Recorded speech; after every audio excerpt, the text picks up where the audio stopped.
اللہم صلی علی محمد وعلی آل محمد کما صلیت علی ابراہیم وعلی آل ابراہیم انک حمید مجید۔ اللہم بارک علی محمد وعلی آل محمد کما بارکت علی ابراہیم وعلی آل ابراہیم انک حمید مجید۔ رب اشرح لی صدری ویسر لی امری واحلل عقدۃ من لسانی یفقہوا قولی ربنا زدنا علما یا مقلب القلوب ثبت قلبی علی دینک آمین۔ سورہ الانبیاء کا سلسلہ ہم نے شروع کیا تھا، اسی سلسلے کی آج آخری جو کہانی ہے وہ ہم پڑھیں گے، اور یہ حضرت عیسیٰ علیہ السلام کی زندگی کے بارے میں ہے، ان کی مختصر سی حالات زندگی ہے۔ یہاں پر یہ چیپٹر نمبر 20 ہے، اور یہ مکمل ہو جائے گی بک بھی، اور اتنے سارے انبیاء کے حالات الحمدللہ اللہ نے ہمیں توفیق دی پڑھنے کی۔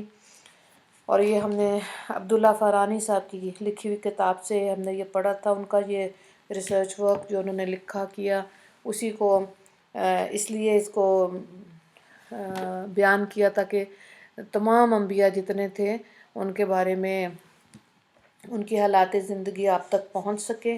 اور کتاب پڑھنا ہر ایک کے لیے آسان نہیں تھا، لیکن سننا ذرا ایزی ہوتا ہے، اس لیے یہ تھوڑی سی محنت کی ہے۔ اللہ تعالیٰ ہماری اس کاوش کو قبول و منظور کرے۔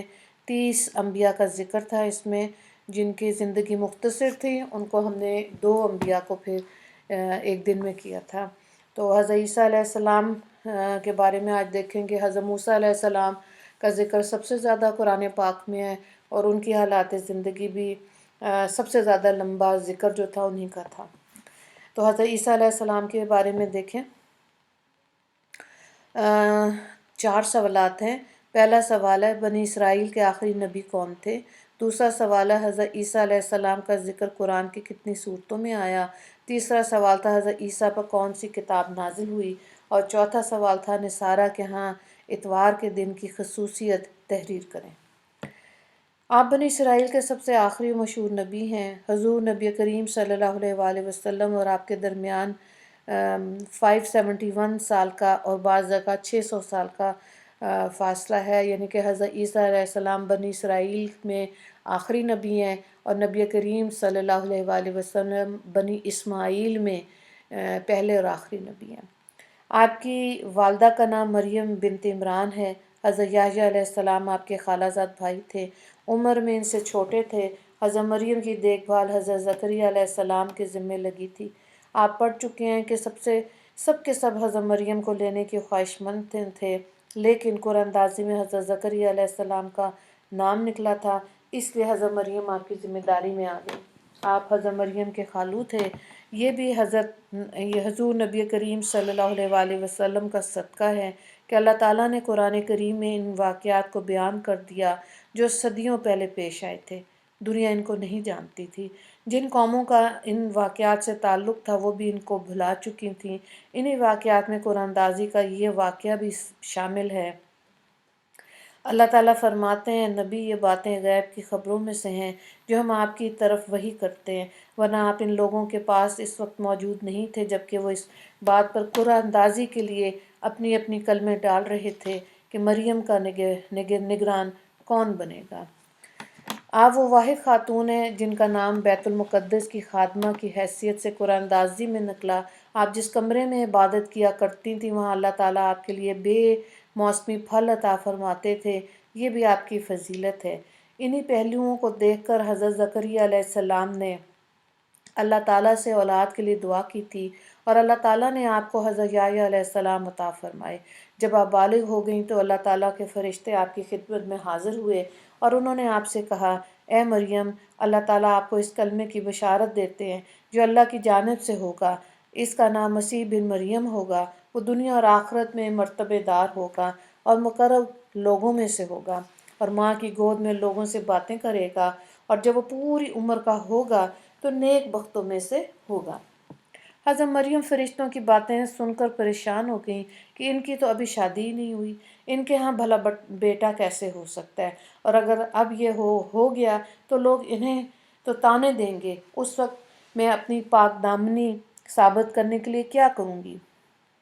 اللہ تعالیٰ نے اس بات کے جواب میں ارشاد فرمایا، مریم گھبرانا نہیں، تمہیں زبان ہلانے کی ضرورت بھی پیش نہیں آئے گی، تمہارا بچہ خود تمہاری صفائی دے گا اور لوگوں کے اعتراضات کے جواب دہی کرے گا۔ حضرت عیسیٰ علیہ السلام کا ذکر قرآن کریم کی 13 صورتوں میں آیا۔ جب حضرت مریم نے اس بات پر حیرت ظاہر کی کہ ان کے ہاں بچہ کیسے ہوگا، ان کی تو ابھی کسی سے شادی بھی نہیں ہوئی، تو اس کے جواب میں اللہ تعالیٰ نے فرمایا، یوں ہی ہوگا، اللہ تعالیٰ جو چاہیں گے پیدا کر دیتے ہیں۔ جب وہ کسی کام کا فیصلہ کرتے ہیں تو صرف اتنا کہتے ہو جا، کن، چنانچہ وہ ہو جاتا ہے۔ ظاہر ہے اللہ تعالیٰ میں سب قدرت ہے۔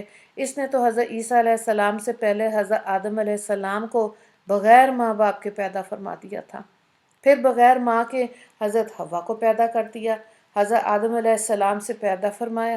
لیکن دنیاوی لحاظ سے بغیر ماں باپ کے اولاد پیدا نہیں ہوتی، اور اگر بغیر باپ کے کسی عورت کے ہاں بچہ پیدا ہو جائے تو اسے بدکار عورت کہا جاتا ہے۔ اس لیے دنیا کے لحاظ سے حضرت مریم کو فکر لاحق ہو گئی تھی، مگر اللہ تعالیٰ کو تو اپنی قدرت دکھانا تھی، لوگوں کا امتحان لینا تھا۔ آپ کو غسل کر کے ایک علیحدہ مکان میں جانا پڑا۔ وہاں حضرت مریم کے سامنے ایک فرشتہ انسانی صورت میں آیا۔ آپ اسے دیکھ کر گھبرا گئیں اور بولی، میں تجھ سے رحمان کی پناہ مانگتی ہوں، اگر تو خدا سے ڈرنے والا ہے۔ اس پر فرشتے نے جواب دیا، میں تو آپ کے رب کا بھیجا ہوا فرشتہ ہوں تاکہ تجھے ایک پاکیزہ لڑکا دوں۔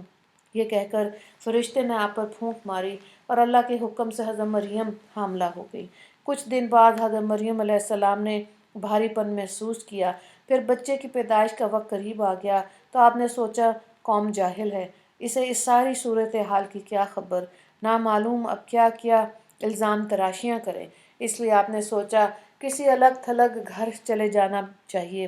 چنانچہ آپ یروشلم چلی گئیں۔ یہ جگہ بیت المقدس سے 9 میل دور ہے۔ اس مقام کو آج کل بیت اللحم کہتے ہیں۔ اس بستی میں زیتون اور دوسرے پھلدار درخت ہوتے ہیں۔ آپ بیت اللحم پہنچی ہی تھیں کہ آپ نے درد محسوس کیا۔ آپ کھجور کے ایک درخت کے نیچے اس کے تنے کا سہارا لے کر بیٹھ گئیں۔ اب چونکہ یہ آپ کی زندگی کا انوکھا واقعہ تھا، اس لیے پریشانی کے عالم میں کہنے لگیں، کاش میں اس حالت سے پہلے ہی مر گئی ہوتی اور ایسی بے نشاں ہو جاتی کہ کسی کو یاد بھی نہ رہتی۔ یہ وقت عورت کے لیے بہت سخت ہوتا ہے۔ مریم علیہ السلام اسی کیفیت کی وجہ سے فرشتے کی بتائی ہوئی باتیں بھول گئی، آپ کو اپنی تکلیف کی پڑ گئی۔ اس لیے اللہ تعالیٰ نے پھر آپ کی طرف فرشتے کو بھیجا، اس نے آپ کا حوصلہ بڑھایا۔ یہ فرشتے جبرائیل علیہ السلام تھے۔ انہوں نے کہا، اے مریم غمگین نہ ہو، تیرے رب نے ایک چشمہ جاری کر دیا ہے اور تو اس کھجور کے تنے کو پکڑ کر ہلا، اس کے ہلانے سے تجھ پر تازہ کھجوریں جھڑیں گی، تو کھجوریں کھا، پانی پی اور اپنی آنکھیں ٹھنڈی رکھ۔ اس کے بعد اللہ تعالیٰ نے فرمایا، پھر اگر آدمیوں میں سے تو کسی کو دیکھے تو اشارے سے کہہ دینا کہ میں نے رحمان کے لیے روزے کی منت مان لی، لہٰذا میں کسی انسان سے کلام نہیں کروں گی۔ اس ہدایت میں اللہ تعالیٰ نے آپ کو بدنامی سے بچنے کا طریقہ بتایا۔ اس وقت کی شریعت میں روزہ دار خاموش رہتا تھا۔ پھر حضرت مریم بچے کو گود میں اٹھائے لوگوں کی طرف آئیں تو لوگوں نے آپ سے کہا، اے مریم یہ تو نے بہت ہی برا کام کیا۔ اے ہارون تو سن، نہ تیرا باپ برا نہ آدمی تھا، نہ تیری ماں بری تھی، تو یہ تو نے کیا کیا؟ آپ نے اشارے سے بتایا کہ میرا روزہ ہے، اور تم لوگ جو مجھ پر بہتان باندھ رہے ہو اس کا جواب میرے اس شیر خوار بچے سے پوچھ لو۔ لوگ تو پہلے ہی الزام لگا رہے تھے۔ آپ کے اشارہ کرنے پر بولے، یہ بچہ بھلا کیا جواب دے گا؟ یہ تو کیا نئی بات کہہ رہی ہو، بچہ کبھی اتنا سا بچہ بھی بول سکتا ہے؟ حضرت عیسیٰ علیہ السلام اس وقت اللہ کے حکم سے بولے، میں اللہ کا بندہ ہوں، اس نے مجھے کتاب دی، اس نے مجھے نبی بنایا، اور میں جہاں کہیں بھی ہوں مجھے اللہ نے بابرکت کہہ دیا۔ جب تک میں زندہ رہوں گا مجھے نماز پڑھنے اور زکوٰۃ ادا کرنے کا حکم دیا، اور اپنی ماں کا اس نے مجھے خدمت گزار بنایا، اور اس نے مجھے سرکش اور بدبخت نہیں بنایا، اور مجھ پر اللہ کی طرف سے سلامتی ہے، جس دن میں پیدا ہوا اور جس دن میں مروں گا اور جس دن مجھے زندہ کر کے دوبارہ اٹھایا جائے گا۔ قوم دودھ پیتے بچے کی باتیں سن کر حیرت زدہ رہ گئی۔ حضرت مریم سے ان کی بدگمانی دور ہو گئی۔ ساتھ ہی قوم نے جان لیا کہ حضرت عیسیٰ علیہ السلام عام بچوں کی طرح نہیں ہیں، بلکہ اپنے وقت پر یہ بہت اہم شخصیت ہوں گے۔ یہی نہیں بلکہ ماں بیٹے کے وجود کو اپنے لیے خیر و برکت کا سمجھنا شروع کر دیا۔ ان حالات میں حضرت عیسیٰ علیہ السلام اپنے والدہ محترمہ کی آغوش میں پرورش پاتے رہے۔ اللہ کی قدرت کے آپ کو بغیر باپ کے پیدا فرمایا، پھر آپ کی تربیت کرائی تاکہ بڑے ہونے پر بنی اسرائیل کی اصلاح کر سکے۔ اس وقت بیت المقدس کے حالات اچھے نہیں تھے، اس لیے حضرت مریم آپ کو مصر لے آئیں، پھر مصر سے ناصرہ چلی گئیں۔ جب آپ 13 سال کے قریب ہو گئے تب آپ کو واپس بیت المقدس لے گئیں۔ آپ کی نبوت سے پہلے حضرت زکریا علیہ السلام اور حضرت یحییٰ علیہ السلام نے لوگوں سے کہا تھا کہ ہمارے بعد ایک نبی آنے والا ہے۔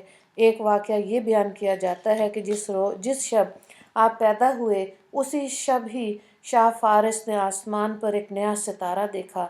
بادشاہ نے درباری نجومیوں سے پوچھا تو انہوں نے بتایا کہ اس ستارے کا طلوع کسی عظیم الشان ہستی کی پیدائش کی خبر دیتا ہے جو ملک شام میں پیدا ہوا۔ چنانچہ تحقیق کی گئی تو پتہ چلا کہ اسی شب ہی حضرت عیسیٰ علیہ السلام پیدا ہوئے تھے۔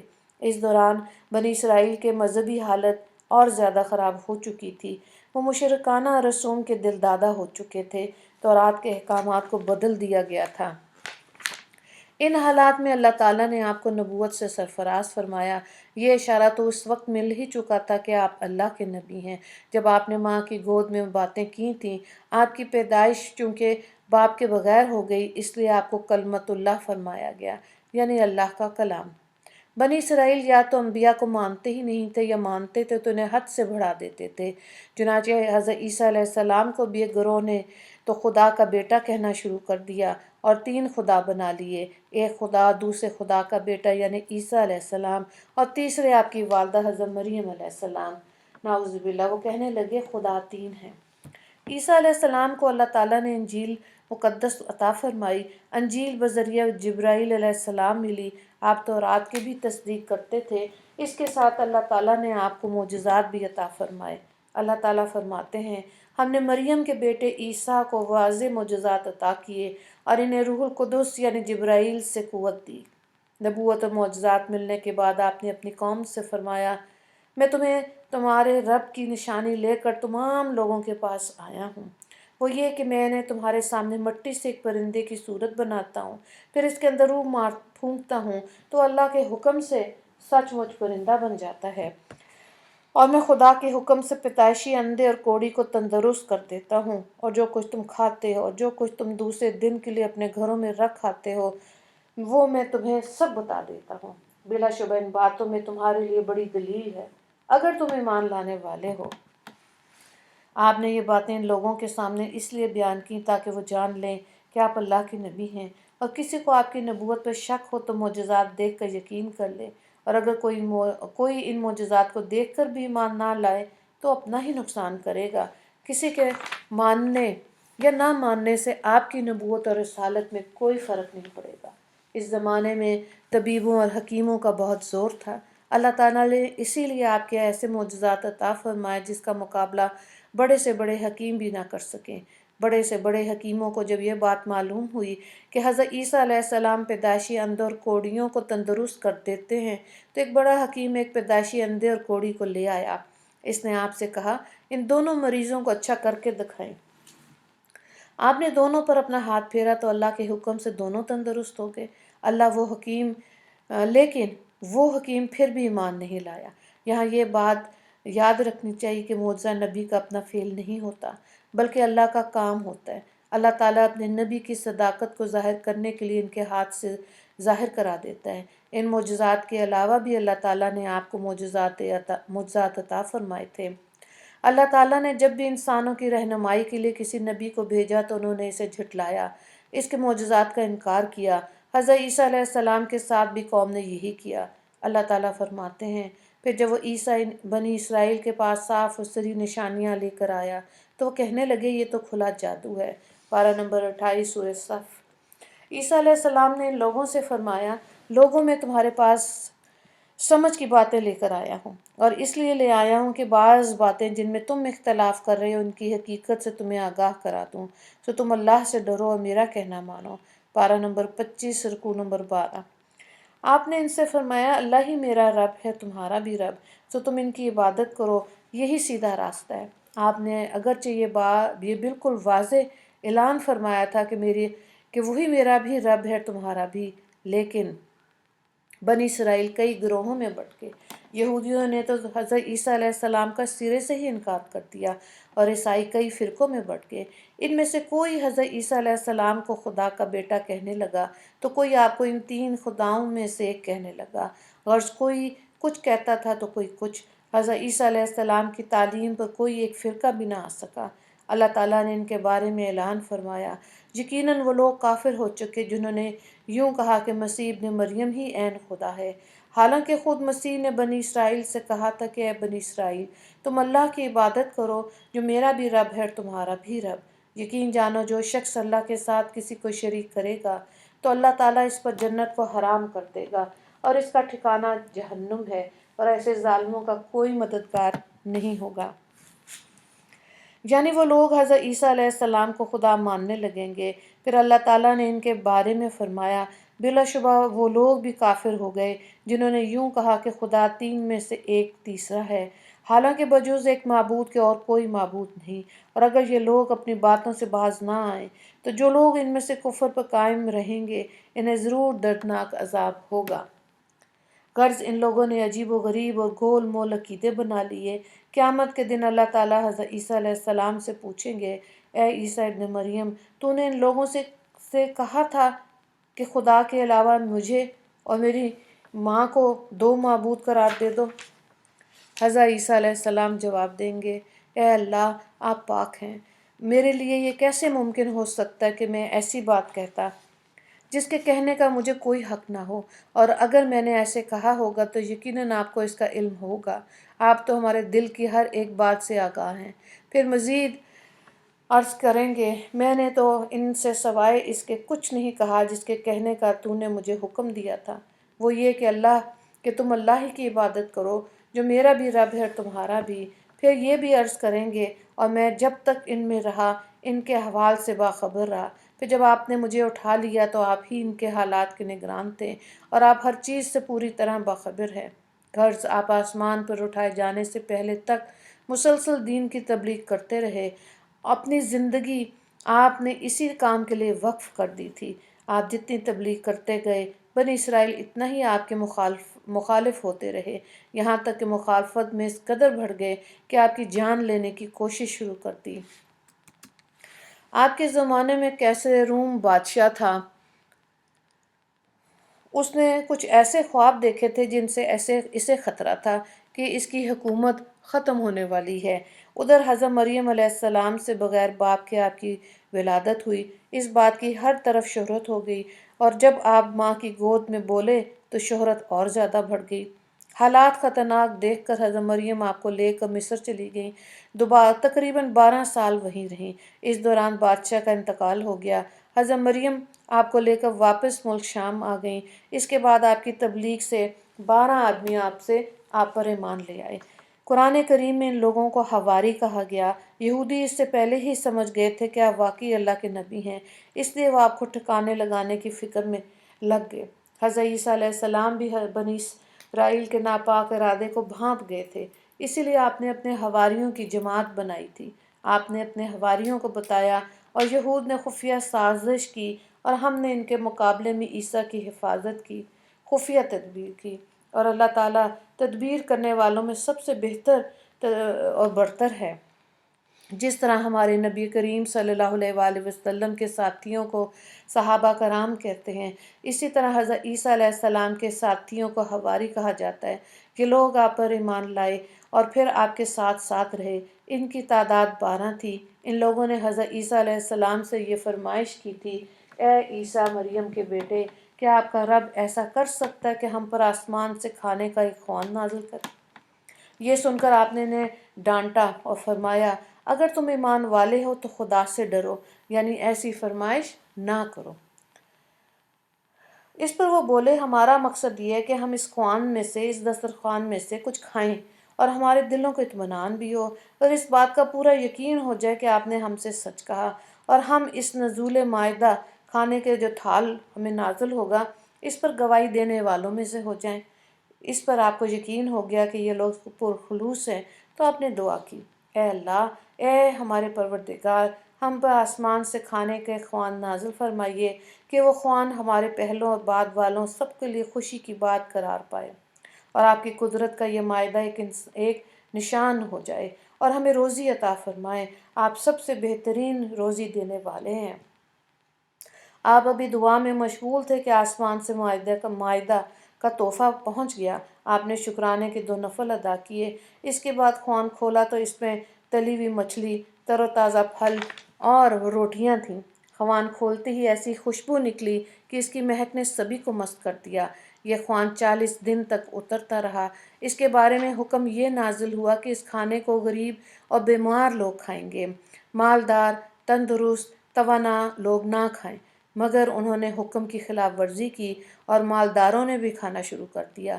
اس خلاف ورزی پہ ان میں سے 80 آدمی سور اور بندر بنا دیے گئے۔ معاہدہ کا یہ خوان چونکہ اتوار کے روز اترا تھا، اس لیے نصارہ کے ہاں اتوار کو عید کا دن خیال کیا جاتا ہے، جس طرح مسلمانوں کے ہاں جمعے کے دن کو سمجھا جاتا ہے۔ نبوت ملنے کے بعد آپ 3 سال تک بہت توجہ سے تبلیغ کرتے رہے۔ نہ آپ نے شادی کی، نہ اپنے لیے گھر بنایا۔ آپ شہر شہر، بستی بستی جا کر اللہ کا پیغام لوگوں کو سناتے رہے۔ جہاں رات ہو جاتی آپ وہیں بغیر بستر و بوریے کے رات گزارنے کے لیے ٹھہر جاتے اور اللہ تعالیٰ کی عبادت میں لگ جاتے۔ آپ فرمایا کرتے تھے، میں اپنے پاس ایسی کوئی چیز نہیں رکھنا چاہتا جس سے عبادت میں خلل آئے۔ آپ کے پاس لکڑی کا ایک پیالہ تھا، آپ اس سے پانی پیا کرتے تھے۔ ایک دن آپ نے دیکھا ایک آدمی ہاتھ کی ہتھیلی کے ذریعے پانی پی رہا ہے۔ اس روز سے آپ نے پیالے کا استعمال بھی چھوڑ دیا۔ آپ کے پاس سر کے بالوں اور داڑھی میں خلال کے لیے لکڑی کا ایک کنگھا تھا۔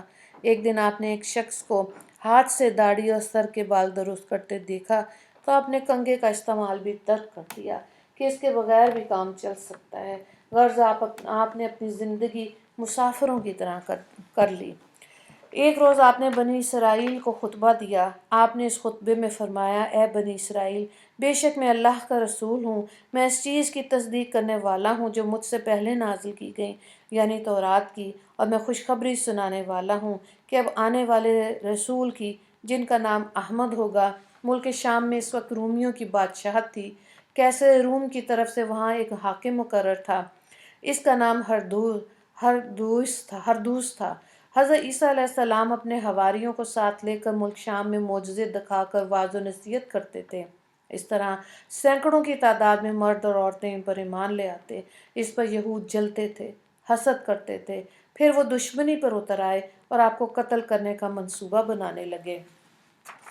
آپ دن کے وقت یروشلم میں آ کر یعنی مسجد اقصی میں وعظ فرماتے تھے۔ اپنے حواریوں اور ایمان لانے والے دوسرے لوگوں سے فرماتے کہ دین عیسوی پر قائم رہنا، اور میرے بعد نبی آخر الزمان بھی آنے والے ہیں، ان کی پیروی کرنا۔ آپ اس بات کی بار بار تاکید فرماتے۔ حواریوں میں سے ایک کا نام یہودا تھا۔ یہ قتل کا منصوبہ بنانے والوں کے پاس گیا۔ اس نے کہا، میں مسیح کا پتہ بتا سکتا ہوں اگر تم میری مٹھی گرم کر دو۔ انہوں نے اسے 30 سکے رشوت کے طور پر دیے۔ اس نے آپ کا پتہ بتا دیا۔ اس طرح یہودیوں کی جماعت آپ کو قتل کرنے کے ارادے سے اس پہاڑی پر پہنچ گئی جس پر آپ موجود تھے۔ آپ اس وقت ایک مکان میں موجود تھے۔ یہودا بھی اندر آپ کے ساتھ تھا، دوسرے حواری بھی ساتھی تھے۔ جو ہی یہودی اندر داخل ہوئے، اللہ تعالیٰ نے آپ کو تو آسمان پر اٹھا لیا اور یہودا کی صورت تبدیل کر دی اور حضرت عیسیٰ علیہ السلام کا حلیہ اس کا حلیہ بنا دیا۔ یہودی جو اندر داخل ہوئے تھے، انہوں نے اسے عیسیٰ علیہ السلام خیال کر کے گرفتار کر لیا۔ وہ لگا شور مچانے کہ میں عیسیٰ نہیں ہوں، میں تو وہ ہوں جس نے تمہیں یہاں کا پتہ بتایا تھا، مگر اب اس کی کون سنتا۔ انہوں نے اسے پکڑ کے سولی پہ چڑھا دیا۔ اس بارے میں اللہ تعالیٰ فرماتے ہیں، اور ان یہود کے یہ کہنے کی وجہ ہے سے ہم نے حضرت مسیح عیسیٰ بن مریم کو قتل کر دیا جو اللہ کا رسول تھا۔ حالانکہ واقعہ یہ ہے کہ نہ تو انہیں یہود نے قتل کیا اور نہ انہیں سولی دی گئی، بلکہ ان پر واقعے کی حقیقت مشتبہ ہو گئی تھی، اور جو لوگ یعنی یہود و نصارہ عیسیٰ کے بارے میں اختلاف کر رہے ہیں، وہ دراصل اس کے مختلف شک میں پڑے ہوئے ہیں۔ ان اختلافات کرنے والوں کے پاس سوائے تخمینی باتوں کی پیروی کرنے کے اور کوئی صحیح علم نہیں، اور یہود نے یقیناً عیسیٰ کو قتل نہیں کیا، بلکہ اللہ تعالیٰ نے عیسیٰ علیہ السلام کو اپنی طرف اٹھا لیا، اور اللہ بڑی قوت اور بڑی حکمت والا ہے۔ جب جب انہوں نے یہودا کی لاش کو دیکھا تو کہنے لگے کہ اس کا چہرہ تو مسیح جیسا ہے، اور جسم ہمارے ساتھی جیسا، چہرے کے علاوہ سارا بدن ہمارے ساتھی کا معلوم ہوتا ہے۔ کسی نے کہا یہ مقتول اگر مسیح ہے تو ہمارا جو آدمی اندر گیا تھا وہ کہاں ہے، یعنی یہودا، اور اگر یہ ہمارا آدمی یہودا ہے تو مسیح کہاں گئے؟ اس شبے کو اللہ تعالیٰ نے فرمایا کہ وہ شبے میں پڑ گئے۔ قرآن کریم کے اس بیان سے یہ بات واضح ہو گئی کہ یہودیوں نے دھوکے میں اپنے ہی آدمی کو مسیح سمجھ کر سولی پر لٹکا دیا، اور حضرت مسیح علیہ السلام کو اللہ تعالیٰ آسمان پر اٹھا لیا، جیسے کہ اللہ تعالیٰ پہلے ہی وعدہ کر چکے تھے کہ ہم آپ کو اپنی طرف اٹھا لیں گے۔ دشمن حیران اور پریشان ہو کر سوچتے رہ گئے اور ایک ایسی الجھن میں مبتلا ہو گئے جس نے آج تک اس کا پیچھا نہیں چھوڑا۔ جب حضرت عیسیٰ علیہ السلام قیامت سے پہلے دوبارہ آسمان سے نازل ہوں گے، احادیث کی روشنی سے پتہ چلتا ہے کہ دجال کو قتل کریں گے، آپ کے زمانے میں یاجوج ماجوج نکلیں گے، آپ شادی کریں گے، آپ کے ہاں اولاد بھی ہوگی، اور آپ اس دنیا میں 40 یا 45 سال گزار کر وفات پائیں گے۔ آپ کو نبی کریم صلی اللہ علیہ وآلہ وسلم کے روضہ مبارک میں دفن کیا جائے گا، وہاں آپ کی قبر موجود ہے۔ یہاں پر یہ سلسلہ مکمل ہو گیا۔ حضرت عیسیٰ علیہ السلام کی زندگی، یہاں پہ جو ہم نے حالات پڑھے تھے، پوری کتاب مکمل ہو گئی۔ اللہ تعالیٰ ہمیں نبیوں کی حالات زندگی پڑھنے کے بعد اپنی زندگیوں میں اخلاص عطا فرمائے اور دین پر استقامت عطا فرمائے، اور دین کا کام کرنے کی بھی اللہ ہمیں، ہمارے بچوں کو، آنے والی نسلوں کو دین کی خدمت کے لیے قبول و منظور فرمائے۔ وآخر دعوانا ان الحمد للہ رب العالمین۔ اللہم اغفر للمسلمین والمسلمات والمؤمنین والمؤمنات۔ السلام علیکم ورحمۃ اللہ وبرکاتہ۔